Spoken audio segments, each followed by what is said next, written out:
inheritance. In inheritance, we have 3 chapters, and this one is the second pillar of our object-oriented programming. Its main purpose is to design our class. Okay, let's start first one, extents and types. Inheritance is the second pillar of our object-oriented programming and the primary mechanism for code reuse. Instead of building every class from scratch, we define common behavior in one base class and let specialized classes inherit from it. We can see one example how inheritance is useful. Okay, so in Java, inheritance allows one class, that can be anything, child or subclass, to acquire the fields and methods of another class, the parent or superclass. This establishes an is a relationship. Okay, so basically our inheritance says that put the common stuff in one class. In this one we have vehicle, and let our specialized types inherit from it. Okay, so we just have to write once and we can share everywhere. And when we change our parent class, in this case vehicle, all our children get the update automatically. Okay, first one is our implicit parent, and that is object class. We have seen this one. Every class you write already inherits from something. In Java, there is a built-in class called object in the java.lang package. If you do not explicitly write extends, Java automatically makes your class extend object. Okay, so if you write something like that, then our compiler treats this one something like this: class student extends object. This is why every Java object has methods like toString, equals, hashcode. We just have to inherit them from our object class without writing even a single line. Okay, so let's say we have this instance, then we can call these methods directly. Okay, and we know that this package, java.lang package, auto imported in every Java file. Okay, because it sits at the top of every inheritance hierarchy in Java. Every class, you can say, directly or indirectly extends object, no exceptions at all. And also we have covered this class in our object-oriented programming fundamentals, right? We have some methods here, object class methods. The object class provides 11 methods that every Java class inherits, including toString, equals, hashcode, getClass, clone, finalize, notify, notify all, wait. You can override any non-final method to customize behavior for your class. And we will see these methods in our functional programming topic. And we have seen this one, this one, this one also this one. We will see this one later. Now next is extends keyword. To inherit from a class, we have to use extends keyword. This tells the compiler to copy all accessible members from the parent into the child. And here you note that we have written here accessible. That means, access modifiers. Okay, so we have some steps here. First, we have to define our base class. Okay, start with the general class that contains common fields and methods. Then we have to extend to create specific types, create specialized classes that extend the base class. Okay, then we have to add unique members. In the child class, define only the fields and methods that are unique to that type. We have one example. Let's say we have this parent class, general blueprint, class vehicle.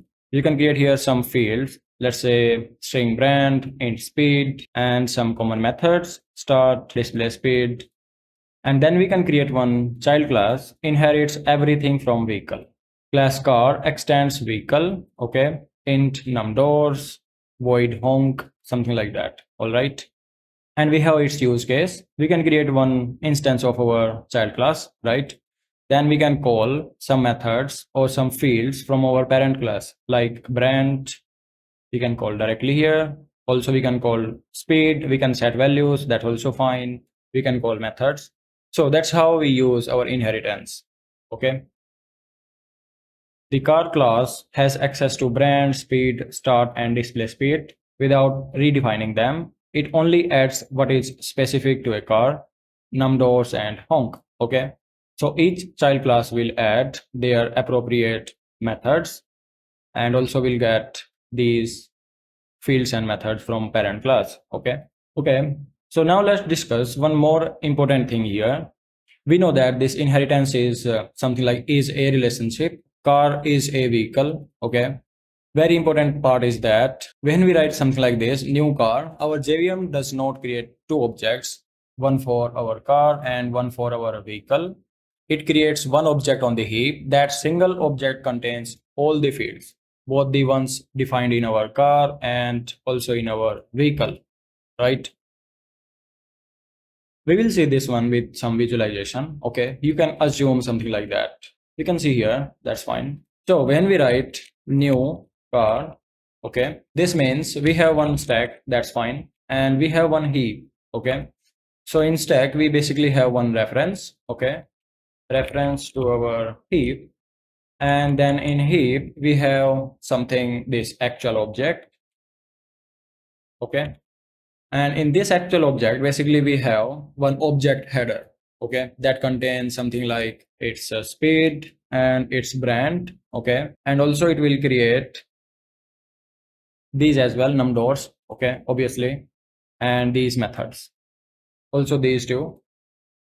We will be having all these in this same object, and our this object header will point to our vehicle dot class in our method area, right? So our car dot class knows it extends vehicle dot class, okay, which extends further object dot class. Now when we call something, some method from our instance of this car, the JVM walks this chain. First it will check our car class, okay, then it will check our vehicle class, and then it will check our object class, and when it will find anywhere, it will execute that method. Okay, so this is something like we call method resolution, and it's the also foundation of our polymorphism, which we will cover in obviously in next topic. Okay, now let's move forward. Single inheritance. And before moving forward, if you know the table of our public, protected, our access modifiers, okay, we have discussed this thing. Not everything from our parent is accessible in the child. Okay, we can only access public fields or public methods. Also, same goes for protected fields and protected methods. We can get default fields and methods if our that child class is in the same package. Our child class will not get any private fields or private methods, also constructors. Each child class, here we have car, must define its own constructors. And if we have to call our parents constructor, then we can call via super call. We will see that. Now, types of inheritance. This one is very important. Java supports three forms of class-based inheritance. First one is single inheritance. This one is very simple. One parent, one child. One child inherits from one parent. This is the simplest and most common form. Let's say we have this base class or parent class, okay, or we can say super class. Then we have this child class. And what's the chain here? We have dog, then we have animal, and on top we have object class, okay. Now next one is multi-level inheritance. A chain where each class inherits from the one above it, okay, grandparent, then child. Each level adds its own members on top of what it inherited. Let's say we have this class, and then this one, and then this one. Now this dog has access to methods from the entire chain. We call that multi-level inheritance. The JVM resolves method calls by working up the hierarchy until it finds a match. Now we have next one, which is hierarchical inheritance. Multiple children inherit from the same parent. Each child shares the parent's members but adds its own unique behavior. Let's say we have this parent class, and this one extends our shape, okay? And this one also extends our shape. These are two child classes. Those are extending the same base class. You can create instances and you can call these methods. Both circle and rectangle share color and describe from the shape, but each define its own area method. All right. Now next one is the diamond problem. Why no multiple inheritance? We have seen multi-level inheritance here. Okay. We have one very important question. Why does Java not support multiple inheritance with classes? We can consider one scenario, class A and class B both define one method we can call execute, and if class C could inherit from both, then calling c.execute would be ambiguous, which means that which version should run. This ambiguity is the diamond problem. Okay.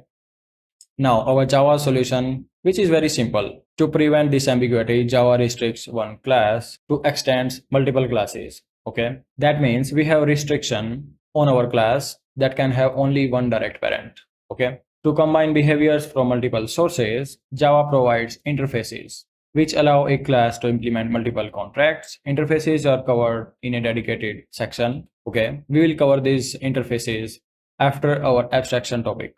All right. What is inherited and what is not. Not everything from the parent class is accessible in the child. Member, public, field, and methods inherited, yes. Nodes accessible directly in the child class. Protected fields and methods, yes. Accessible directly, even from a different package. Then default fields and methods, conditional, only if the child is in the same package. All right. Private fields and methods, also constructors, are never gets inherited. Then we have private fields and methods, and we have always no in these cases, in these two cases. Okay. So constructors are never inherited. The child must define its own and call the parents via super. Type comparison, single, A to B, multi-level, A to B and then B to C, hierarchical, A to B and then A to C. Okay. We have quick summary. You can take a look into that and we can move forward with our next chapter, which is super keyword.